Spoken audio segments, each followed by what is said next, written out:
Once upon a time, nestled at the foot of a majestic mountain, hidden among thick forests and veils of morning mist, there was a peaceful little village where life moved slowly and simply. In that village lived a boy named Milo, a child who was different. While other children were drawn to games and laughter, Milo was captivated by the world beyond the village. The narrow paths that led deep into the forest, the call of birds echoing in the trees, and the golden rays of sun filtering through the leaves like beams of hope. His mind often wandered beyond the physical world. Is there more to life than just surviving? Is there something deeper, something greater? He often asked himself. One crisp autumn day, Milo ventured farther into the woods than he ever had before. The air was cool and the forest quiet, as if nature itself was holding its breath. After climbing past mossy stones and ducking under hanging branches, he stumbled upon a hidden cave, its entrance shrouded in vines and mystery. Curiosity blazing, Milo stepped inside. As his eyes adjusted to the dim light, a soft glow from within the cave caught his attention. At the center lay a stone pedestal, and resting atop it was a leather-bound book, ancient and worn. Its title shimmered faintly in gold. The Power of Your Subconscious Mind. Milo's heart pounded. He reached out and touched the book, and a strange warmth traveled through his fingertips, as if the book had been waiting for him all along. He opened it. What he found wasn't just ink on paper, it was a gateway to a deeper truth. The pages spoke of the subconscious mind, a vast, fertile field where thoughts become seeds and beliefs, whether good or bad, grow into reality. The book revealed how visualization, belief, and affirmation could shape the world around us. Over the following weeks, Milo was transformed. He absorbed every word of the book, memorized passages, and practiced the teachings. Each night before sleep, he vividly visualized his dreams as if they had already come true. He repeated affirmations like, "I am worthy, I am capable, I am becoming who I'm meant to be." He didn't just say the words, he believed them. At first, nothing happened, but gradually, subtle shifts appeared. Milo began learning faster. He retained knowledge effortlessly. He walked with confidence, spoke with clarity, and radiated calm energy. Opportunities, both small and life-changing, seemed to come to him naturally. People began to take notice. They were amazed by the boy who seemed to grow wiser and more capable with each passing day. But far away, up on the misty mountain, one man took special notice. Master Orion, the legendary sage known only through whispers.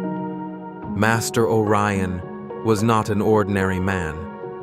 With silver hair, kind eyes, and a voice like wind through trees, he had spent decades in quiet study of the human mind. When he heard of Milo, he felt a familiar echo, as if a part of his own journey was beginning again through this boy. One morning, Master Orion came to the village. Without fanfare, he found Milo. The boy looked up, and in a moment of silent understanding, the two souls connected.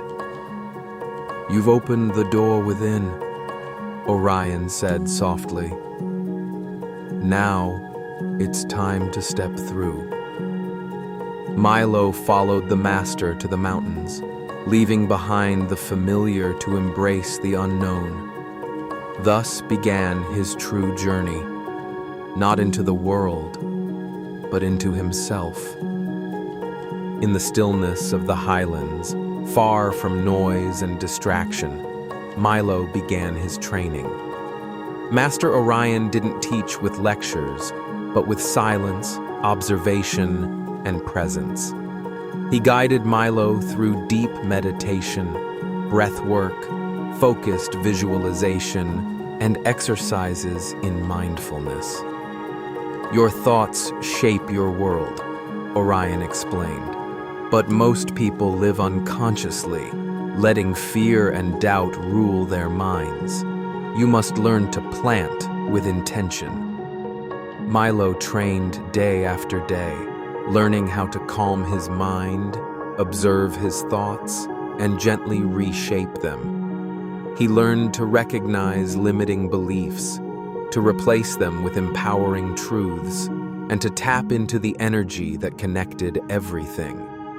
He experienced moments of profound clarity, when everything felt aligned, when time stood still, when he wasn't thinking, only being.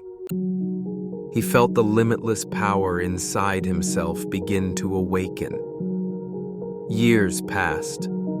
Milo grew into a young man, calm and grounded, his presence both soothing and inspiring. Master Orion knew it was time.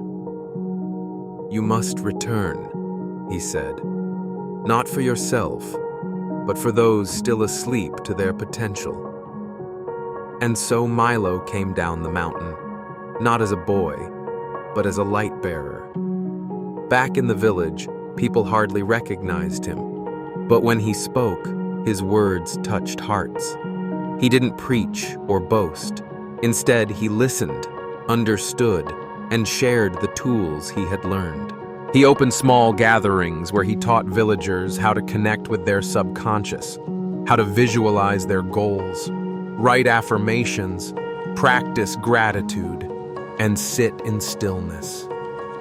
The changes were slow but real. People began feeling more empowered, more at peace, and more in control of their lives. The story of Milo and Master Orion became a legend, not because of magic, but because it reminded people of a truth they had long forgotten: that within each of us lies a power so vast, so magnificent, that it can reshape reality. It is not found in the noise of the world, but in the quiet of your heart. It is not activated by wishing, but by believing, focusing, and acting with purpose. All you need is the key. And like Milo, you already have it. The secret was never out there. It was always within you. Master Orion.